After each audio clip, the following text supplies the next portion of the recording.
अगस्त का महीना जाते जाते मैन्युफैक्चरिंग के मोर्चे पर बड़ी खुशखबरी देकर गया है। देश में मैन्युफैक्चरिंग सेक्टर रोजगार से लेकर जीडीपी तक हर जगह सबसे बड़ा योगदान करता है। लेकिन जिस तरह से अप्रैल जून तिमाही में देश की जीडीपी 23.9% लुढ़की, तो उसमें भी 39.3% की गिरावट झेलने वाले मैन्युफैक्चरिंग सेक्टर का बड़ा हाथ रहा।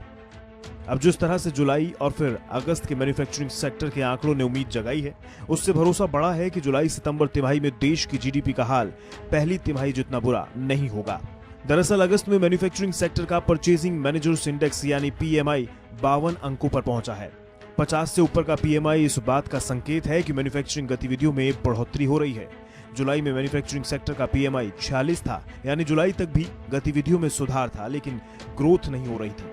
जून में लॉकडाउन खुलने के बाद रुकी हुई खरीदारी होने और बंद पड़े काम शुरू होने से पीएमआई 47.2 पर पहुंच गया था। अप्रैल से पहले लगातार 32 महीनों तक पीएमआई 50 अंकों से ज्यादा था। अब अगस्त में पीएमआई में सुधार भारतीय अर्थव्यवस्था के लिए बेहतरीन संकेत माना जा सकता है। उम्मीद की जा सकती है कि देश की अर्थव्यवस्था अब कोरोना के असर से धीरे धीरे बाहर निकलने लगी है।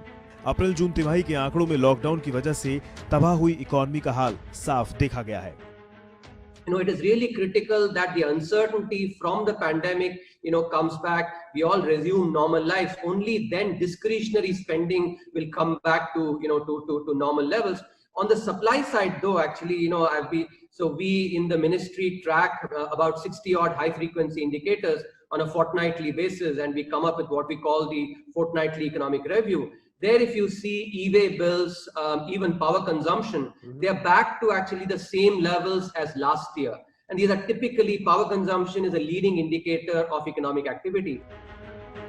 अगस्त में औद्योगिक उत्पादन में बढ़ोतरी होने का साफ मतलब है कि डिमांड और खपत में बढ़ोतरी हो रही है।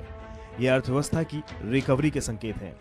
धीरे धीरे मैन्युफैक्चरिंग सेक्टर ने भी और सर्विस सेक्टर ने भी अपना काम ठीक से करना शुरू कर दिया है। पीएमआई हमारी 50 से ऊपर आ गई है। इसमें उम्मीद कर सकते हैं कि सरकारी नीतियां अगर सपोर्ट करें तो पीएमआई जल्द ही 55 से ऊपर वापस अचीव की जा सकती है और कारों की बिक्री बढ़ना अपने आप में एक अच्छा संकेत है। इस बढ़ोतरी के मजबूत होने का संकेत देश की सबसे बड़ी कार कंपनी मारुति की बिक्री के आंकड़ों से मिलता है। मारुति सुजुकी की बिक्री अगस्त 2019 के मुकाबले इस साल अगस्त में 17% बढ़कर 1,24,624 के आंकड़ों पर पहुंच गई है। इस साल जुलाई के मुकाबले भी मारुति की बिक्री में 15% का इजाफा हुआ है। ऐसे में उम्मीद की जा सकती है कि आने वाले फेस्टिव सीजन में कारों की बिक्री और तेजी से बढ़ेगी। जिस तरह से स्वास्थ्य मंत्री ने दिवाली तक कोरोना की विदाई का भरोसा जगाया है, उससे लगता है कि फेस्टिव सीजन खत्म होते इकोनॉमी भी तेज स्पीड से दौड़ने लगेगी।